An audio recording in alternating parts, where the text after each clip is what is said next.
back. We're here with Jameshia from the Flava Spot. Jameshia, thank you for coming on the podcast. Thank you so much, Easton. Yes, I'm very excited, and thank you to Chris from the Toledo Tech Law for letting us film here. Yes, Uh, thank you. Very, very kind. So, can you talk about what are the steps that are needed to become a private chef for other people that are looking to get into the business? Yes. First thing I would say is passion. You have to be dedicated to what you are creating with every dish. You have to have great customer service. In this field, it's you have to be very professional, and you have to be able to stand out separately from any other caterer. And you just have to be different. Um, the other thing I would say is have a great team behind you. Having a great team is something that has helped me grow as a business owner.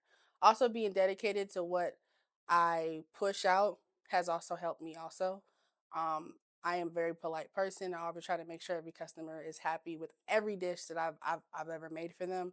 I feel confident within myself with every dish and as a business owner that I can accomplish everything. So I truly believe that everyone should just follow those same paths.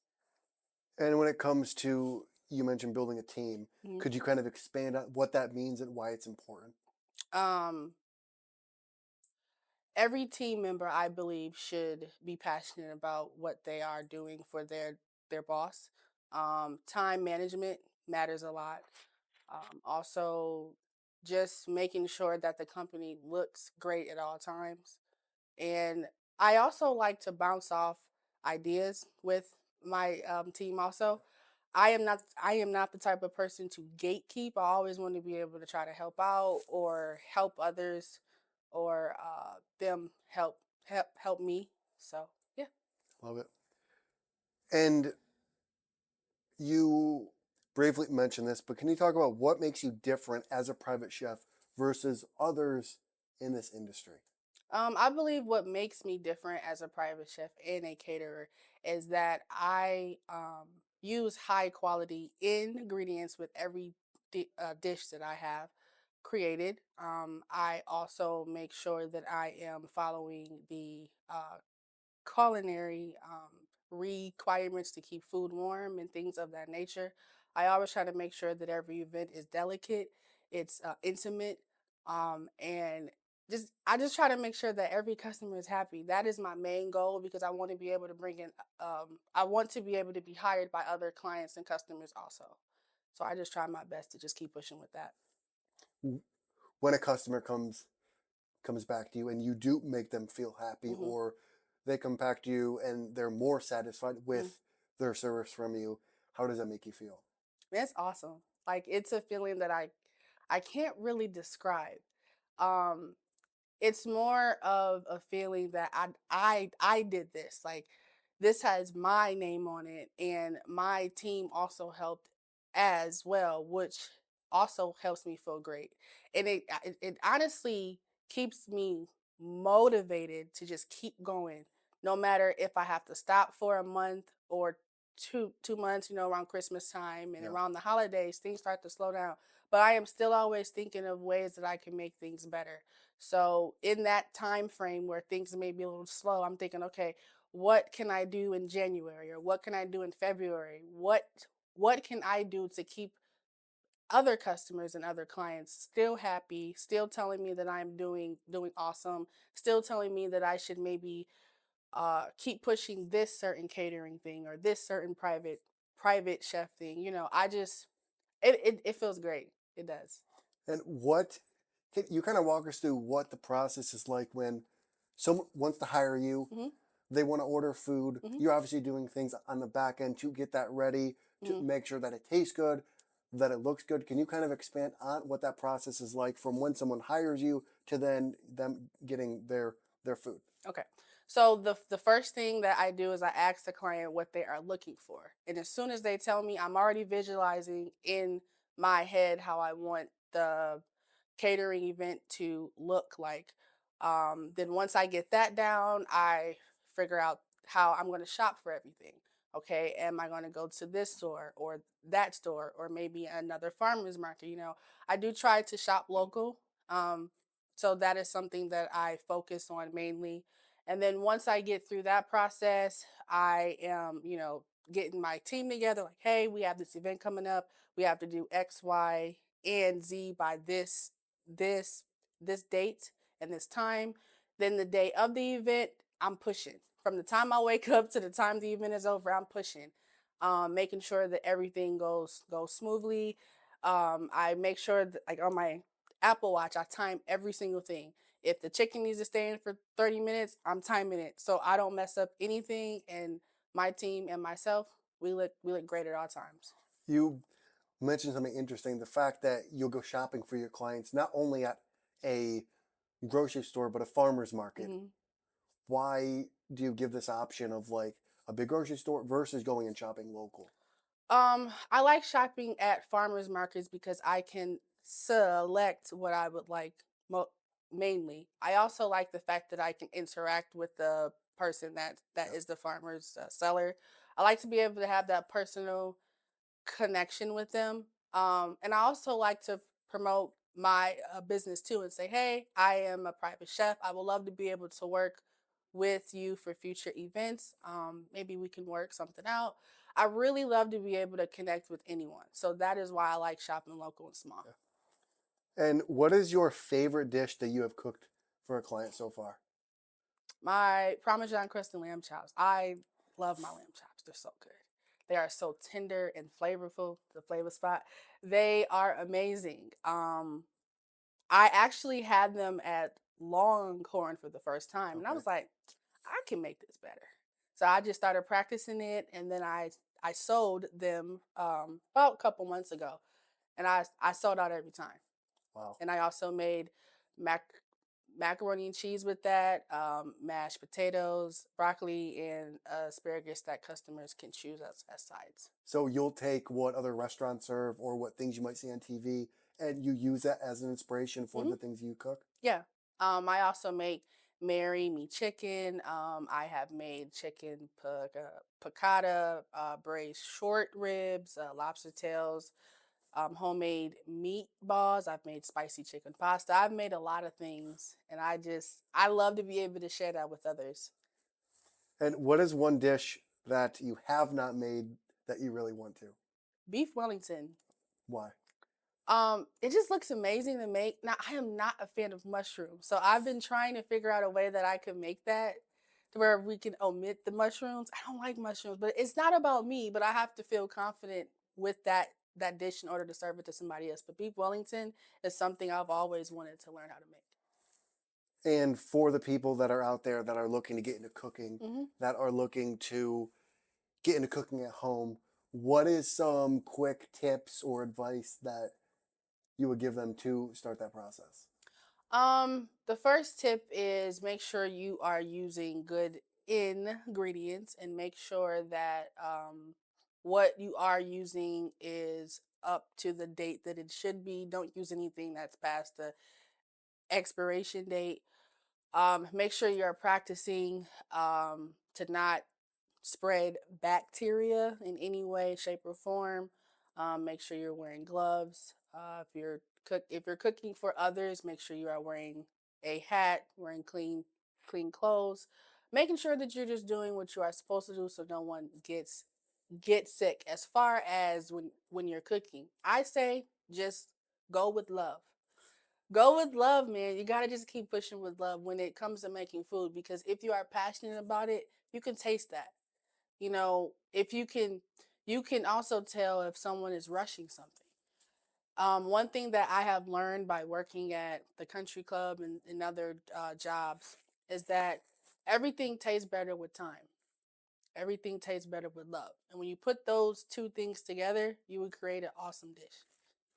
I don't know if this is a belief that you have, but do you think that, or what do you think about the energy transfer from yourself into the food as you're Mhm. cooking it? Like, is that something like that you've ever thought about?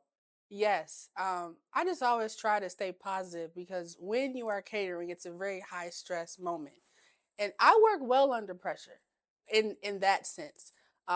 If I can see that one of my team members is struggling, I'm like, hey, we got this. We got this. Is there something that I can can do to help you feel better, so we can push this out.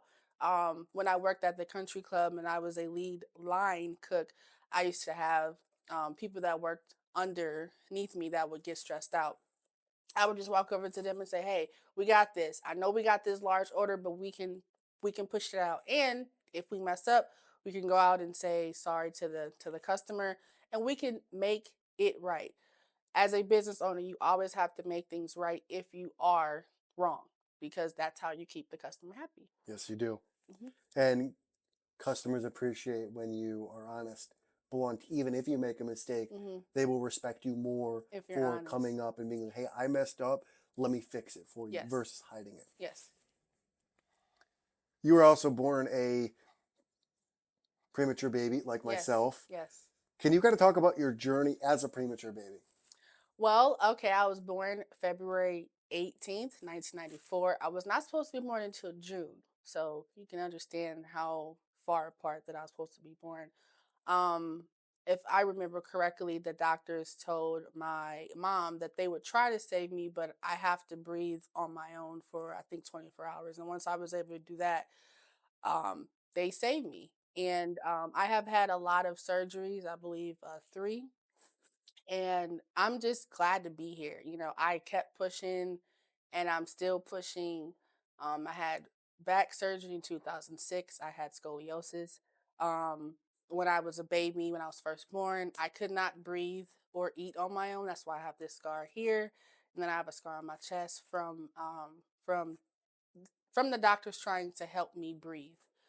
Um, you know, Even those things that I went through, it made me a better person and a stronger woman. I'm so blessed to be here. God wanted me to stay here on this earth for a reason.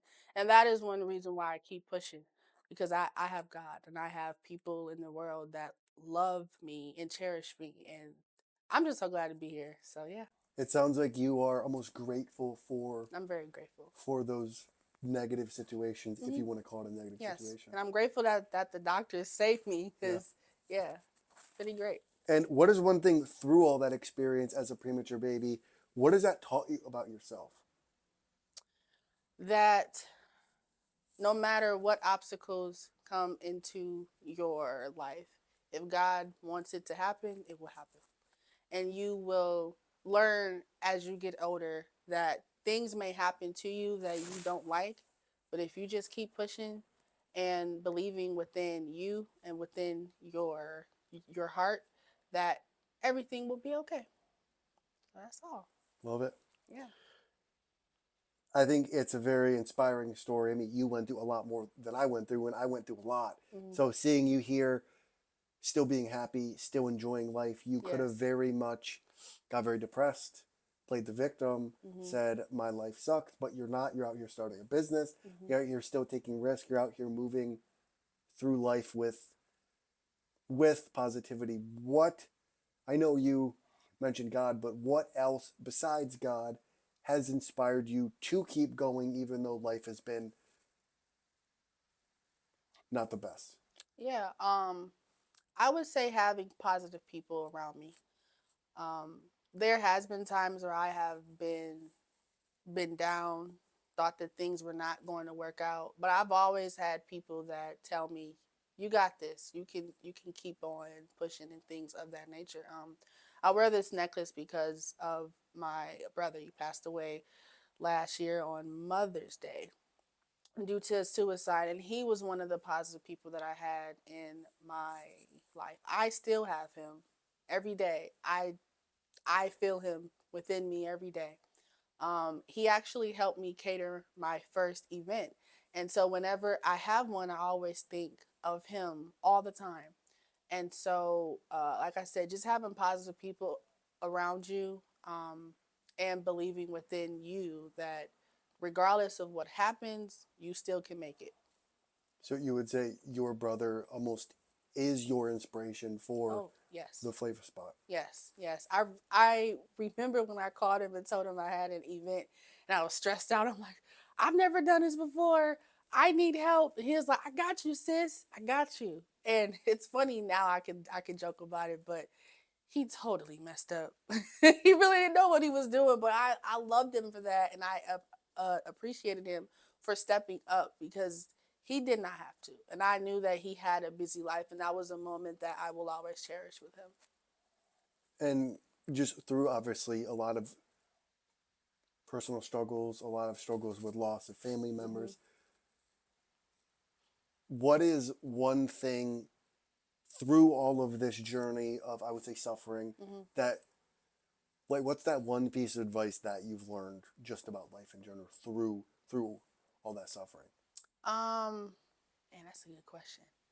I would say to always think of just always know that no matter what happens, there is something on the other side to look forward to.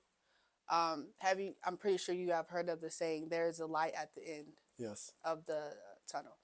That is something that I recently, within the last like 5 years, that I really started focusing on. Like, okay, there's always a positive in somewhere, and I may not see it now, but a year from now, 6 months from now, my life could be totally different. And honestly, that has changed me, but it also has helped me grow within myself as a woman, as a business owner, as a special ed teacher, as a daughter, as someone's friend.